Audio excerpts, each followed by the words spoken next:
desert is silent, the kind of silence that comes before something monumental, something irreversible. It is 5:29 a.m., July 16th, 1945. Deep in the Jornada del Muerto Valley of New Mexico, a steel tower stands alone, rising from the desert floor like an altar.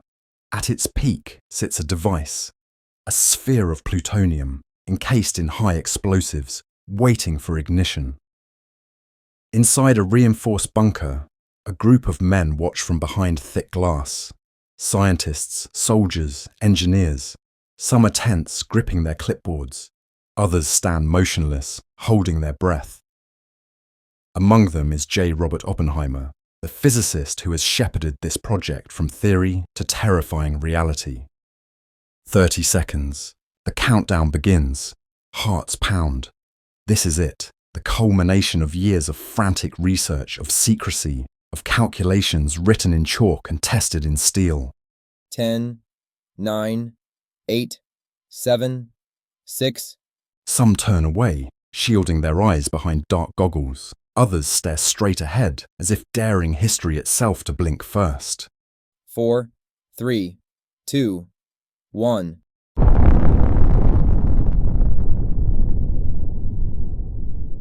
Then, a white-hot explosion, a deep, rolling thunder that shakes the ground itself. A light bursts forth, brighter than a dozen suns. For an instant, the night sky turns to day, casting grotesque shadows across the desert. A fireball swells, churning, rising into a monstrous column of flame and ash. It is beautiful, and it is terrifying. Inside the bunker, Oppenheimer's lips move. Later, he will claim to have whispered words from Hindu scripture, the Bhagavad Gita. Now I am become death, the destroyer of worlds. The men of the Manhattan Project have succeeded. They have unlocked the secret of the atom, but as the fiery mushroom cloud climbs ever higher, there is one question hanging heavy in the air. What happens next?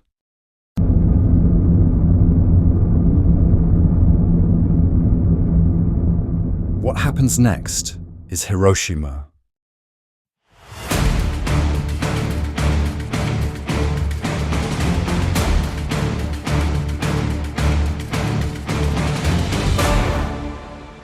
Welcome to the Militia Historia podcast, where we delve into the annals of history, exploring the events, people, and ideas that have shaped our world. Today, we confront a topic of immense significance and enduring controversy: the atomic bombings of Hiroshima and Nagasaki.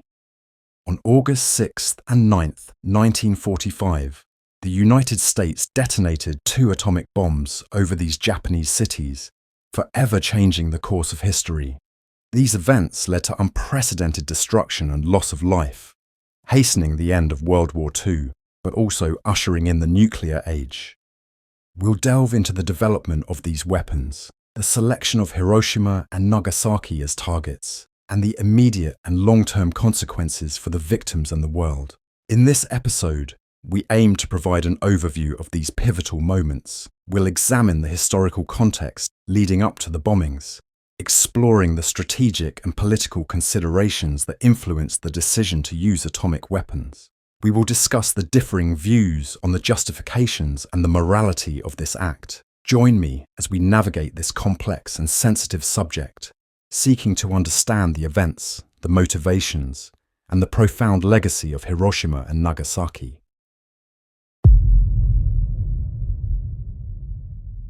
To understand the atomic bombings, we have to rewind to 1945 and take a hard look at the Pacific War.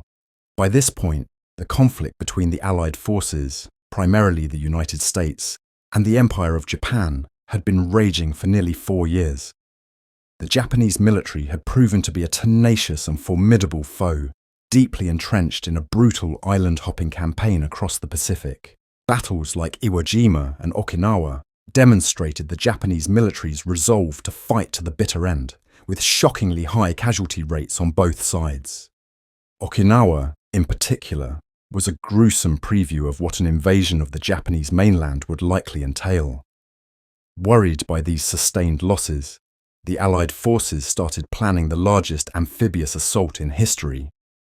Operation Downfall, the invasion of mainland Japan. This would have involved two phases. First, Operation Olympic, aimed at capturing the southern island of Kyushu, and then Operation Coronet, targeting the main island of Honshu and the Tokyo Plain. Military strategists on both sides understood that an invasion would be a bloodbath. American casualty estimates varied wildly, but some projections suggested hundreds of thousands of Allied deaths and millions of Japanese casualties, both military and civilian. These figures fueled the urgency to find an alternative to a ground invasion. Leading up to these plans were conventional bombing campaigns. The United States had been systematically firebombing Japanese cities, devastating urban areas and industrial centers, and eroding Japan's capacity to wage war.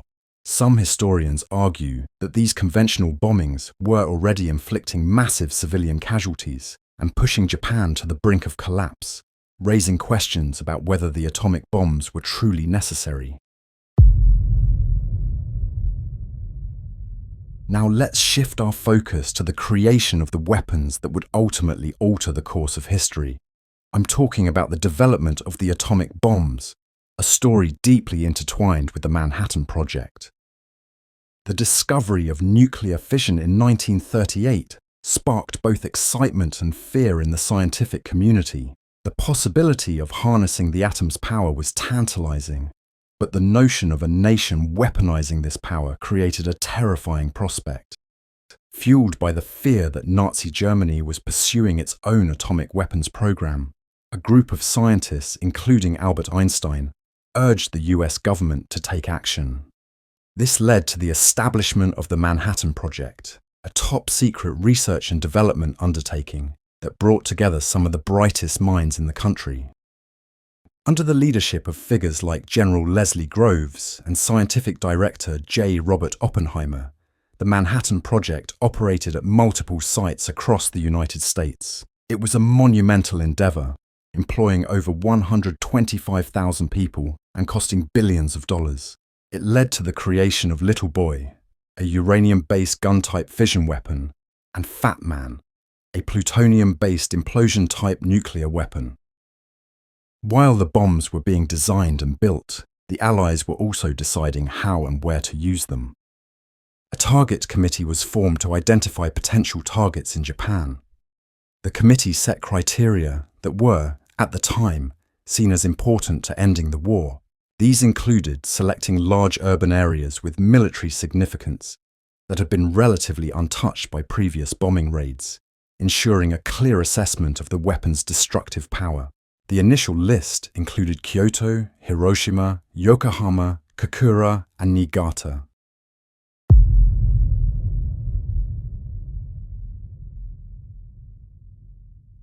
The selection process wasn't without its controversies.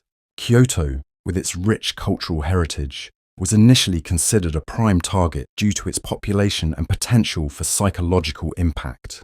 However, Secretary of War Henry Stimson, who had a deep personal connection to Kyoto, intervened to remove it from the list, citing its cultural and historical importance.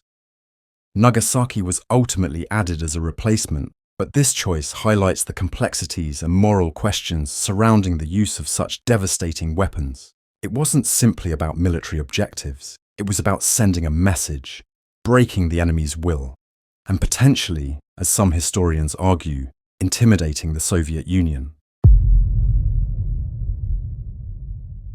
Let's turn our attention to August 6, 1945, the day the world entered the atomic age. The primary target for that fateful day was Hiroshima, with Kokura and Nagasaki as backup options. The mission was assigned to the 393rd Bombardment Squadron B-29, Enola Gay, named after pilot Paul Tibbets' mother.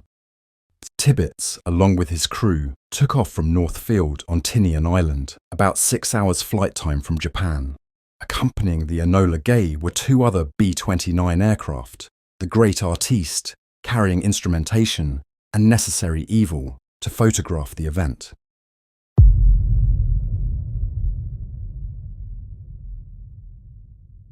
After a relatively uneventful flight, The planes arrived over Hiroshima at 8:15 a.m. local time. The skies were clear and visibility was excellent. At 8:15 Hiroshima time, with Bombardier Major Thomas Ferriby at the controls, Little Boy was released from an altitude of about 31,000 feet.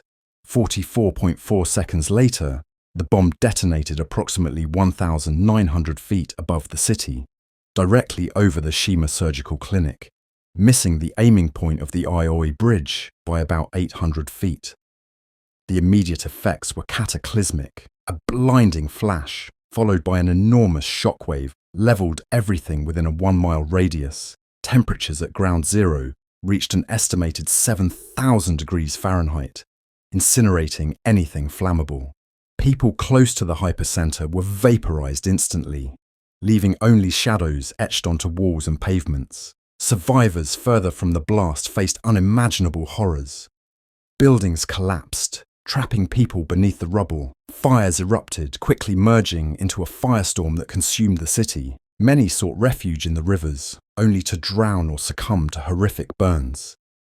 Accounts from survivors paint a picture of absolute devastation. One survivor said, "Everywhere there was dust, it made a greyish darkness over everything." Initial reports from the US side focused on the military and strategic aspects of the bombing, emphasizing the destruction of war industries and military installations. It took time for the full scope of the human tragedy to emerge. Back in Japan, the initial response was confusion.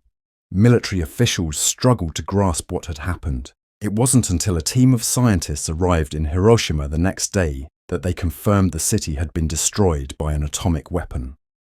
The news sent shockwaves through the Japanese government. Still, it didn't immediately lead to surrender, as some hardliners remained committed to continuing the war.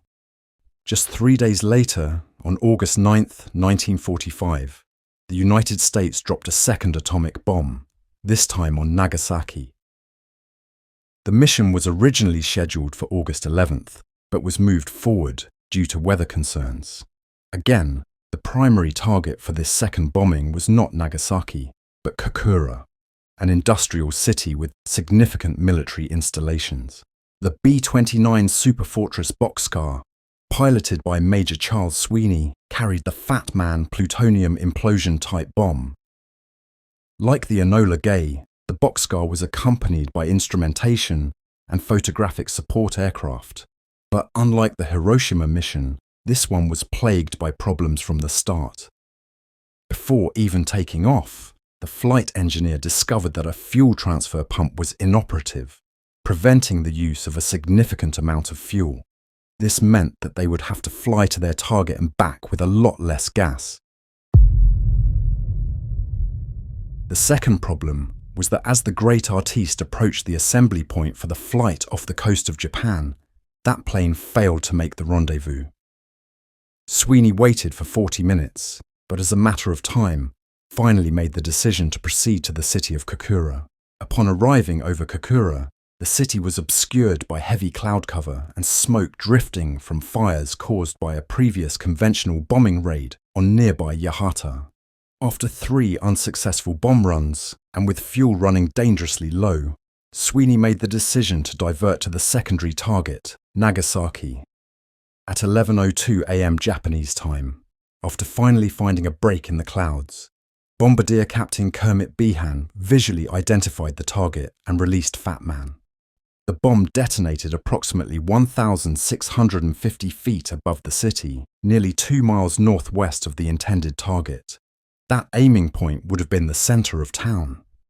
The topography of Nagasaki, nestled in a narrow valley, helped contain the blast. The explosion unleashed the equivalent of 21 kilotons of TNT, resulting in widespread destruction. The effects in Nagasaki were just as horrific as in Hiroshima, though the topography of the city led to some differences in the patterns of destruction. Estimates of the immediate deaths in Nagasaki ranged from 60,000 to 80,000 people. The destruction of Nagasaki, coupled with the Soviet Union's declaration of war, finally pushed the Japanese government towards accepting the Allied terms of surrender. The bombing of Nagasaki and the Soviet entry into the war created a crisis unlike anything Japan had faced. The idea of fighting a two-front war against both the Americans and the Soviets was a nightmare scenario.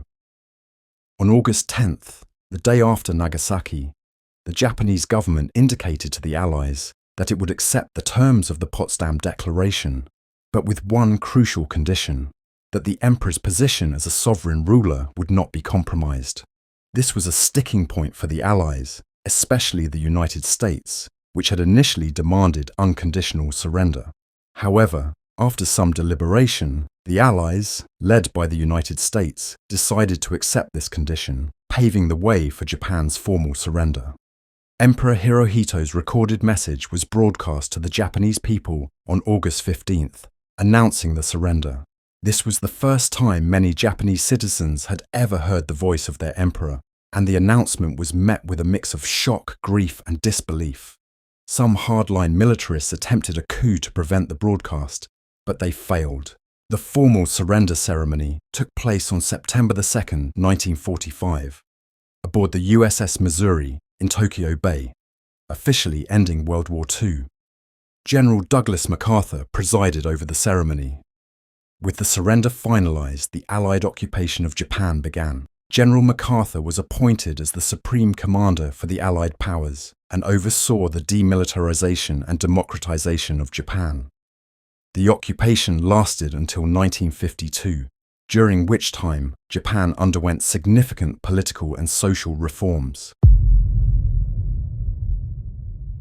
In the immediate aftermath of the bombings, initial reports in the Western media focused on the scale of the destruction, but information about the long-term effects of radiation was limited. The US government imposed a form of censorship, restricting the publication of graphic images and reports detailing the horrific effects of radiation sickness. It wasn't until later that the full extent of the devastation and the long-term health consequences became widely known, sparking intense debate and controversy about the use of atomic weapons. The bombing's repercussions stretched far beyond those initial, devastating blasts. In the years that followed, survivors, the Hibakusha, faced increased rates of cancer and other radiation-related illnesses. The ethical and moral questions surrounding the use of atomic weapons continue to be debated fiercely. Was it a necessary evil to end the war and save lives, or an unjustified act of barbarism? This debate is at the heart of the legacy of Hiroshima and Nagasaki, forcing us to confront the complex relationship between war, technology, and morality. If you've enjoyed this episode of the Militia Historia podcast, please consider subscribing or leaving a review on your podcast platform. It really helps others discover the show.